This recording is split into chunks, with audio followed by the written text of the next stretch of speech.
Robinson Crusoe Level 2. Chapter 21 Visitors. The next day in the morning, I saw the ship. The ship stopped far from the beach. The ship looked empty. I didn't understand it. I expected the people who fired the gun yesterday. I really wanted to communicate to somebody. I missed communication with real people very much. I took my canoe and I decided to go to the ship. I wanted to see if somebody survived. The ship looked Spanish, and it was completely destroyed. When I got closer, I saw a dog. He was very happy to see me. I gave him bread and I gave him water. He was hungry and extremely thirsty. I found nobody on the ship. What happened to the men from the ship? I thought. It was very strange. I didn't have an answer to this question. It was a mystery. There were many boxes with different things on the ship. Some boxes were small.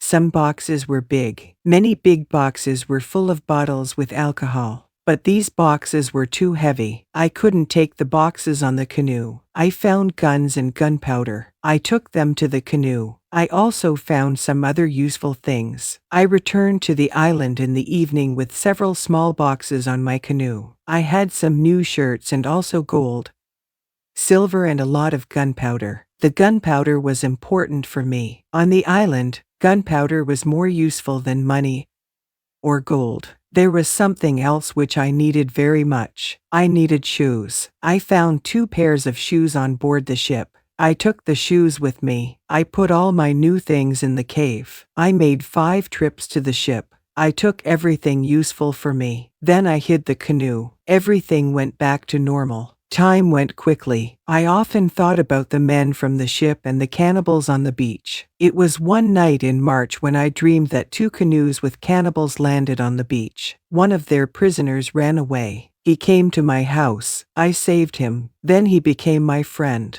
He helped me go through the dangerous waters around the island. I woke up, but the dream stayed in my mind. I realized that with someone's help, it could be possible to escape from the island. Maybe I could save one of the prisoners of the cannibals. I decided to watch the beach more. I went every day around the beach for the next 2 years. I hoped to see the canoes. My wish became reality one afternoon. I saw 5 canoes with more than 30 men on the beach. I couldn't attack so many men. I had to wait. I watched the visitors with my telescope. The visitors made a fire and they started to dance around it. I also saw 2 other men. They were tied. They were prisoners. The 2 tied men were taken to the fire after a while. One was beaten and killed. The cannibals painted their bodies with his blood. It was like a theater. But this wasn't a theater. It was real. It was horrible. But I couldn't do anything. There were too many cannibals. The second man waited on the side. When the cannibals didn't look, the second man jumped up and he started to run away. He was running in my direction. I ran to the beach and I hid behind a tree. I saw that he was followed only by 2 cannibals. This was the right moment to save the prisoner. The man ran as fast as possible, but the cannibals were closer and closer to him. Their speed was faster than his.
Chapter 21, Visitors. The next day in the morning, I saw the ship. The ship stopped far from the beach. The ship looked empty. I didn't understand it. I expected the people who fired the gun yesterday. I really wanted to communicate to somebody. I missed communication with real people very much. I took my canoe and I decided to go to the ship. I wanted to see if somebody survived. The ship looked Spanish, and it was completely destroyed. When I got closer, I saw a dog. He was very happy to see me. I gave him bread and I gave him water. He was hungry and extremely thirsty. I found nobody on the ship. What happened to the men from the ship? I thought. It was very strange. I didn't have an answer to this question. It was a mystery. There were many boxes with different things on the ship. Some boxes were small. Some boxes were big. Many big boxes were full of bottles with alcohol. But these boxes were too heavy. I couldn't take the boxes on the canoe. I found guns and gunpowder. I took them to the canoe. I also found some other useful things. I returned to the island in the evening with several small boxes on my canoe. I had some new shirts and also gold, silver and a lot of gunpowder. The gunpowder was important for me. On the island, gunpowder was more useful than money or gold. There was something else which I needed very much. I needed shoes. I found 2 pairs of shoes on board the ship. I took the shoes with me. I put all my new things in the cave. I made 5 trips to the ship. I took everything useful for me. Then I hid the canoe. Everything went back to normal. Time went quickly. I often thought about the men from the ship and the cannibals on the beach. It was one night in March when I dreamed that 2 canoes with cannibals landed on the beach. One of their prisoners ran away. He came to my house. I saved him. Then he became my friend. He helped me go through the dangerous waters around the island. I woke up, but the dream stayed in my mind. I realized that with someone's help, it could be possible to escape from the island. Maybe I could save one of the prisoners of the cannibals. I decided to watch the beach more. I went every day around the beach for the next 2 years. I hoped to see the canoes. My wish became reality one afternoon. I saw 5 canoes with more than 30 men on the beach. I couldn't attack so many men. I had to wait. I watched the visitors with my telescope. The visitors made a fire and they started to dance around it. I also saw 2 other men. They were tied. They were prisoners. The 2 tied men were taken to the fire after a while. One was beaten and killed. The cannibals painted their bodies with his blood. It was like a theater. But this wasn't a theater. It was real. It was horrible. But I couldn't do anything. There were too many cannibals. The second man waited on the side. When the cannibals didn't look, the second man jumped up and he started to run away. He was running in my direction. I ran to the beach and I hid behind a tree. I saw that he was followed only by 2 cannibals. This was the right moment to save the prisoner. The man ran as fast as possible, but the cannibals were closer and closer to him. Their speed was faster than his.